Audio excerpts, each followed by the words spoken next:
Hello students, our new topic is electromagnetic induction.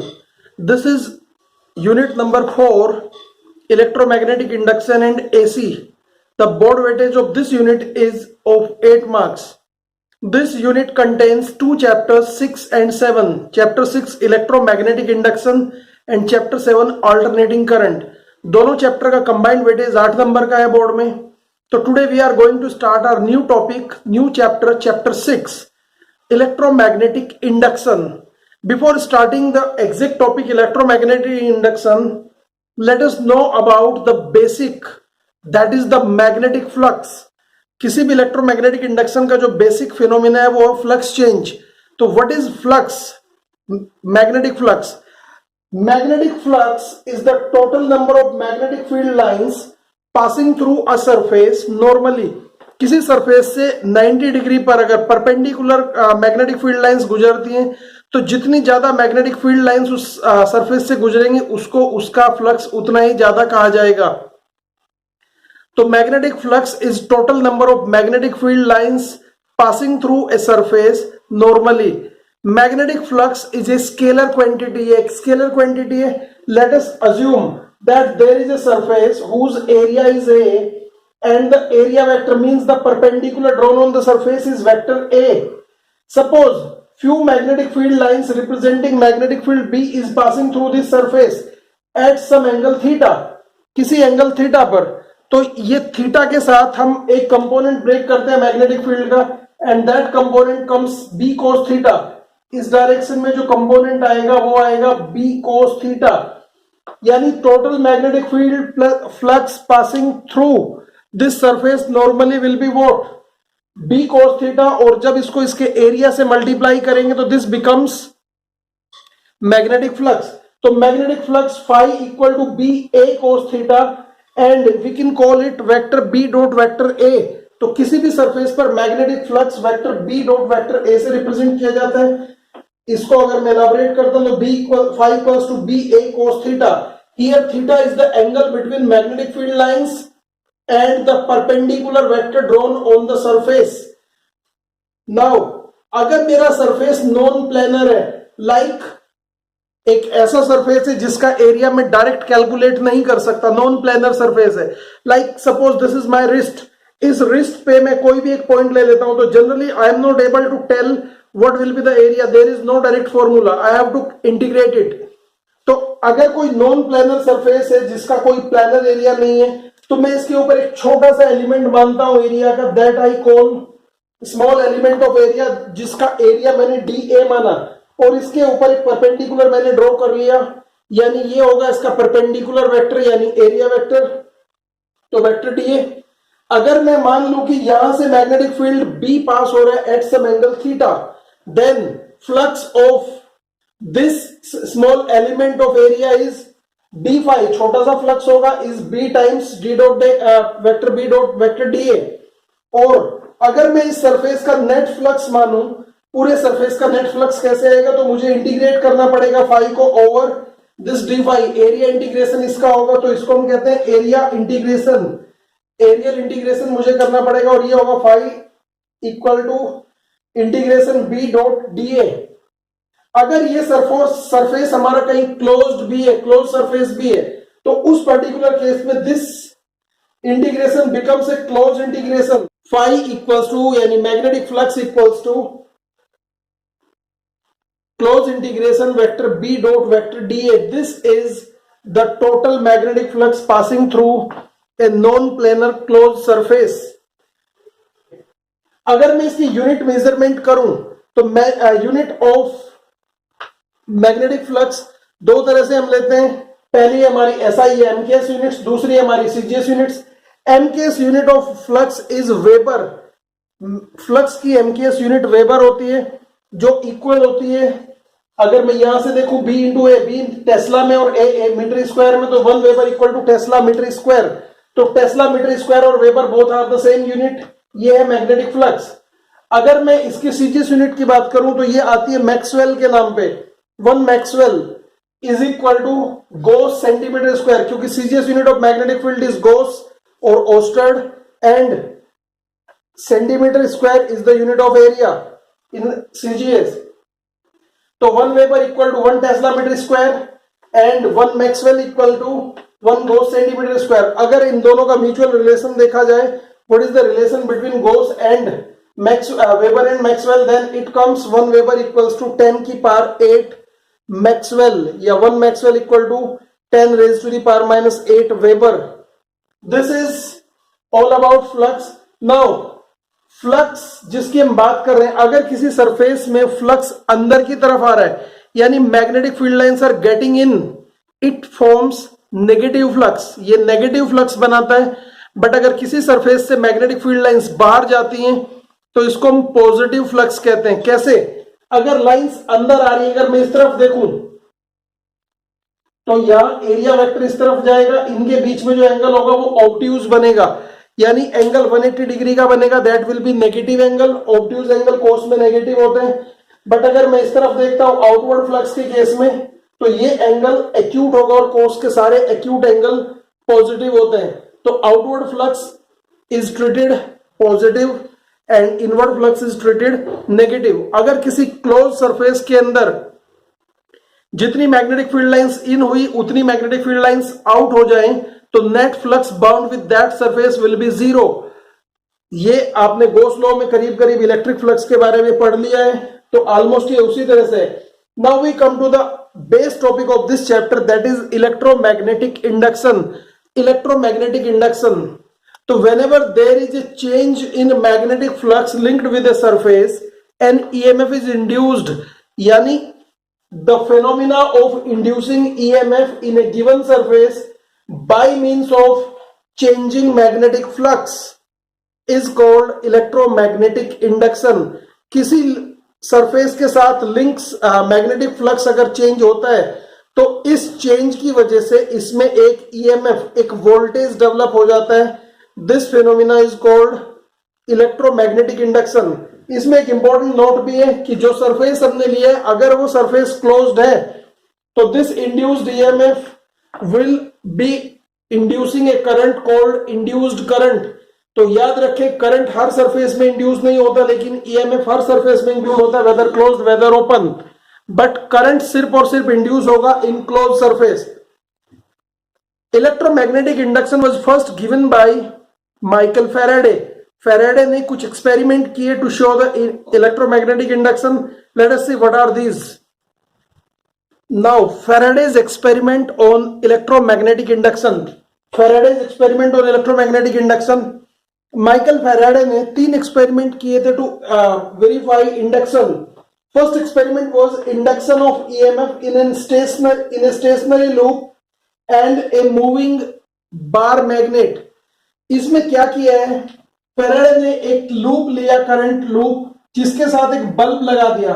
There is no obvious source of current, so there is no chance of lighting of bulb. ये bulb जलेगा नहीं क्योंकि जब तक इसके साथ कोई करंट सोर्स नहीं लगेगा. Now what he did, he take a bar magnet. This bar magnet is placed at a certain distance. ये बार मैग्नेट रखा हुआ है, bulb is not glowing. Now he moved the bar magnet towards the loop. As the motion begins, we see bulb start glowing. ये bulb glow करना शुरू कर देता है. When the whole magnet is placed inside the loop and made stationary, the bulb glows off again.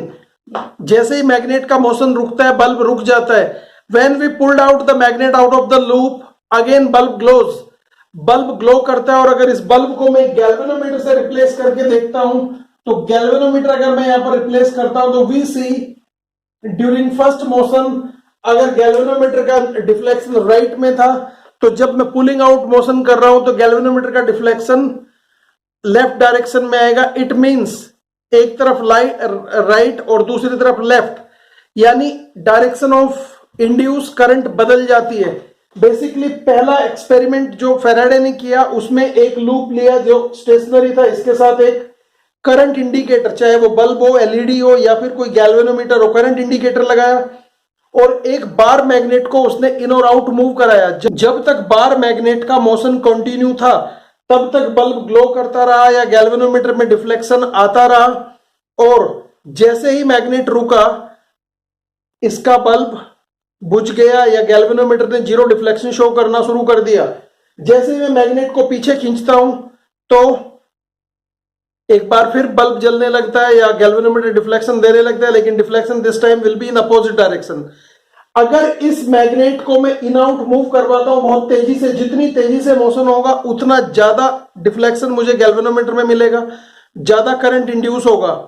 तो this current is induced in the loop just because of the induction of EMF, and this was the first experiment.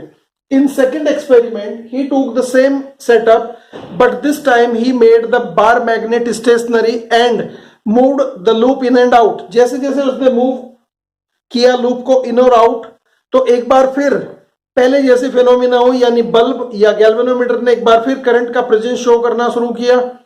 तो this way he concluded on the basis of his first two experiment, whenever there is a relative motion between the loop and the bar magnet, अगर bar magnet भी जिस speed से चल रहा है उसी speed से उसी डायरेक्शन में अगर लूप भी चल रहा हो तो फिर इंडक्शन ऑफ ईएमएफ जीरो होगा, भले ही दोनों मैग्नेट और जो लूप है दोनों मूव कर रहे हो, बट जब तक दोनों के बीच में रिलेटिव मोशन नहीं होगा तब तक ये इंडक्शन नहीं होगा। अब इंडक्शन का रीजन क्या है? जब बार मैग्नेट बाहर रखा हुआ था तो इसकी कुछ लाइंस, सपोज ये दूर था तो कुछ लाइंस, सिर्फ 2 या 3 लाइंस इस लूप से जा रही थी। जैसे जैसे आगे आएगा नंबर ऑफ लाइंस इसके साथ बदलनी शुरू होंगी, यानी जैसे जैसे मैग्नेट इन आएगा तो इस लूप के साथ जुड़ा हुआ जो इसका मैग्नेटिक फ्लक्स है वो चेंज होगा, और जब तक ये मैग्नेटिक फ्लक्स चेंज होगा तब तक यहाँ पर इंडक्शन का प्रोसेस चलेगा। जैसे ही इसके अंदर आएगा और रुक जाएगा तो जो भी number of magnetic field lines थी वो फिक्स हो जाएगी, वो बदलेंगी नहीं। This way no current will be shown by the indicator. But जब मैं इसको बाहर पुल करूंगा तो अगर सपोज यहाँ पर इनिशियली 100 लाइंस थी तो जैसे जैसे बाहर खींचूंगा कभी 90, 80 इस तरह से नंबर ऑफ लाइंस घटनी शुरू हो जाएंगी, यानी एक बार फिर मैग्नेटिक फ्लक्स में चेंज शुरू होगा। तो पहला एक्सपेरिमेंट ये था, दूसरा एक्सपेरिमेंट भी इसी का रिवर्स था। थर्ड एक्सपेरिमेंट फैराडे ने किया, induction of EMF by changing current in A neighbouring coil. मैंने यहां पर 2 कॉइल स्टडी किए। पहली कॉइल जिसके साथ मैंने एक सोर्स ऑफ करंट यानी बैटरी लगाया हुआ है, करंट को बदलने के लिए यहां पर एक रियोस्टेट लगाया हुआ है, और इस कॉइल को मैंने अभी जस्ट एक की के साथ मैनेज किया है और इसमें कोई करंट अभी तक फ्लो नहीं कर रहा है। यहां पर मैंने इसके पड़ोस में कुछ इस तरह से कि दोनों का जो ओरिएंटेशन है वो एक दूसरे के पैरेलल रहे, दोनों कॉइल को मैंने साथ में रखा है, और इस कॉइल में मैंने सिर्फ एक बल्ब लगा के छोड़ा है। इसमें कहीं भी कोई करंट सोर्स नहीं है, तो बल्ब के जलने का चांस है ही नहीं, क्योंकि ना तो ये इसके साथ कहीं कनेक्टेड है और ना ही इसमें कोई करंट सोर्स है, तो बल्ब जलने का चांस नहीं है। अभी यहां पर इसमें कोई करंट नहीं है, बल्ब ग्लो ऑफ करता है। जैसे ही मैं यहां पर स्विच ऑन करता हूं तो there is a current that flows in this. Current 0 से, सपोज ये आई एम्पियर का करंट है, तो करंट 0 से आई एम्पियर तक चेंज हुआ। तो जब तक इसमें करंट चेंज हुआ, जैसे ही मैंने स्विच ऑन किया तो यहां पर मुझे एक फ्लैश ऑफ लाइट मिलती है। ये बल्ब एकदम से इंस्टेंटली ग्लो करता है और फिर बुझ जाता है, क्योंकि with in a fraction of second ये करंट 0 से आई एम्पियर होगा, यानी इसमें करंट 0 से आई बढ़ेगा। और हमें पता है कि अगर करंट बढ़ता है तो मैग्नेटिक फील्ड भी बढ़ता है, और अगर मैग्नेटिक फील्ड बढ़ेगा तो मैग्नेटिक फ्लक्स भी बढ़ेगा। तो मैग्नेटिक फील्ड बढ़ा तो मैग्नेटिक फ्लक्स बढ़ा, यानी यहां से निकला हुआ मैग्नेटिक फील्ड लाइंस यहां पर जाकर लिंक किए, पहले 0 फिर 1 2 3 ऐसे ये number of magnetic field lines बढ़ते चले गए। तो जब इसमें कोई करंट चेंज होता है तो मैग्नेटिक फील्ड चेंज होता है, और मैग्नेटिक फील्ड चेंज होता है तो फ्लक्स चेंज होता है। अगर फ्लक्स चेंज होता है तो यहां पर एक ईएमएफ इंड्यूस हुआ था, जिसकी वजह से, क्योंकि क्लोज सर्किट है, क्लोज सर्किट में अगर ईएमएफ इंड्यूस होता है तो यहां पर फिर एक करंट भी फ्लो करेगा, जिसने इस बल्ब को ग्लो करवाया था। नाउ जैसे ही करंट मैक्सिमम होगा एक बार फिर बल्ब बुझ जाएगा। अब नेक्स्ट टाइम जब मैं स्विच को ऑफ करूंगा तो करंट 0 से आई की तरफ अप्रोच करेगा, यानी करंट डिक्रीज करेगा। अभी इसमें सपोज 100 वेबर का मैग्नेटिक फ्लक्स था, क्योंकि इसमें 100 मैग्नेटिक फील्ड लाइंस यानी मैग्नेटिक फील्ड 100 टेस्ला का था, सपोज मान लिया मैंने, तो 100 वेबर का फ्लक्स, 100 टेस्ला मैग्नेटिक फील्ड और 10 एम्पियर का करंट। तो करंट 10 एम्पियर से घट के 0 एम्पियर जाएगा। हर 10 एम्पियर, हर एक एम्पियर पे मैंने 10 मैग्नेटिक फील्ड लाइन मानी है, 10 टेस्ला का मैग्नेटिक फील्ड जनरेट किया सपोज। तो जैसे करंट 10 से 9 होगा, मैग्नेटिक फील्ड लाइंस 90 रह जाएंगी और इसका फ्लक्स घटेगा, फिर ये 8 होगा, तो ये 0 से 10 से 0 होगा, तो यहां पर मैग्नेटिक फील्ड रिड्यूस होगा और मैग्नेटिक फ्लक्स भी रिड्यूस होगा, यानी इसके साथ लिंक मैग्नेटिक फ्लक्स एक बार फिर चेंज होगा। This change in magnetic flux again cause the glow of bulb. इस बल्ब का ग्लो फिर बदलेगा। इन बिटवीन अगर मैं इसको, करंट जब स्टेशनरी था और इसमें कुछ नहीं था, तो जब मैं इसका करंट चेंज करता हूं तो जितनी देर ये करंट चेंज चलेगा उतनी देर बल्ब ग्लो करेगा। तो this way third experiment Faraday का सजेस्ट करता है कि अगर किसी नेबरिंग कॉइल जिसमें करंट सोर्स लगाया उसको मैं प्राइमरी कॉइल कहता हूं, और जिसमें मैंने टेस्टिंग करनी है टेस्टिंग कॉइल उसको मैं सेकेंडरी कॉइल कहता हूं। तो जब जब प्राइमरी कॉइल में करंट चेंज होता है, सेकेंडरी में ईएमएफ इंड्यूस होता है, और अगर सेकेंडरी क्लोज सर्किट में है तो उसके में एक करंट भी फ्लो होता है। इस करंट को हम कहते हैं induced current. On the basis of 3 experiments, Faraday gave 2 laws of electromagnetic induction. These are very important. Faraday's law of electromagnetic induction. पहला conclusion Faraday ने निकाला कि whenever there is a change in magnetic flux linked with a circuit, जब किसी circuit में link flux जब तक change होगा, whenever there is, जब तक ये चेंज चलता रहेगा, an EMF is induced in it, इसमें एक EMF induced होगा। Whenever there is a change in the magnetic flux linked with a circuit, an EMF is induced in it, and if circuit is closed, then a current will also be induced. तो याद रखें, EMF और current में ज्यादा basic EMF है, circuit open हो या close हो, EMF जरूर इंड्यूस होगा। करंट इंड्यूस हो भी सकता है और नहीं भी हो सकता है, जब तक मैग्नेटिक फ्लक्स का चेंज होगा। दूसरा लॉ कहता है the magnitude of the induced EMF, ये जो EMF इंड्यूस हुआ इसका magnitude is directly proportional to the rate of change of magnetic flux. Magnetic flux के चेंज होने की रेट पर डिसाइड होगा। मैंने बताया था कि जितनी तेजी से मैग्नेट का मोशन इन आउट हुआ था उतनी तेजी से यहां पर करंट का इंडक्शन हुआ था। तो जितना ज्यादा तेजी से फ्लक्स चेंज होगा उतना स्ट्रॉन्ग EMF इंड्यूस होगा, उतना ज्यादा करंट इंड्यूस होगा, और वाइस वर्सा।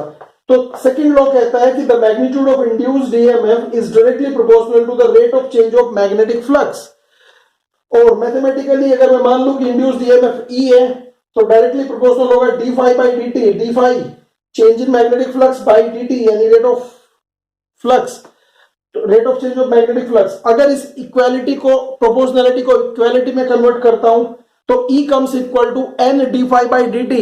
एन यहां पर एक कांस्टेंट है जो इंडिकेट करता है नंबर ऑफ टर्न्स को। अगर इस लूप में सिंगल टर्न है तो E equal to D phi by D T, अगर 2 टर्न है तो 2 D phi by D T, और अगर 3 है तो 3 D phi by D T. तो n number of turns in the loop है जो सर्किट में ले रहा हूं, कॉइल जो मैं ले रहा हूं, इंडक्टर जो मैं ले रहा हूं, ये उसमें नंबर ऑफ टर्न्स को इंडिकेट करता है।